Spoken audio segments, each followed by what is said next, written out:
So let's go over what a CSRF token or a cross-site request forgery token is and why it's useful and why we're using it. So I'm going to start with the example of if we didn't have this type of mechanism in, what this would open us up for in the form of cross-site scripting or XSS. You'll see it a lot of the time. So for example, let's say a client is going to the bank, to their bank's website, and they're using their login info, and the bank comes back and says, sure, we'll set sensitive info in the form of a cookie on your browser so that in the future, if you make any requests, we'll know that it's you because you have this cookie that includes sensitive data. Let's then say that a browser goes to a malicious website where they're trying to implement this cross-site scripting attack. How that might look is having a request included to them with their cookies stored from their bank's website that they can then use and capture it in the form of a hidden form on a website or something like that. They can capture this sensitive info. Then they have the ability to send it directly to your bank. And as far as the bank goes, this request is coming from the same person this request is. And what a CSRF token does is it uses that secret key base, that master key that we were using when we went over how the credentials work in Rails. And that's a token that gets stored on the server and is not presented to the client, which gives us a huge layer of security with being able to use that to sign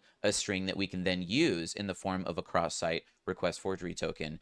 And when we're using that in the form of the browser and having that sent back and forth, each time we're getting a new CSRF token sent because it's only valid for each individual session. And we know that it's valid because it's signed from the same source that we got it from in the cookies. And the token itself won't have any valuable information on it. So if another cross-site scripting attacker were to try to collect that cookie and try to send it to our Rails server or to a server that's using cross-site request forgery protection, then they'll easily be able to see that this token that they're trying to pass in has already been used, it's expired, or it's been malformed in the sense that they've been trying to spoof it or something like that. The mechanism that checks that based on that secure token that is only stored on the server, we're able to defend against that and make sure that only requests that we trust are ones that are being processed in our application.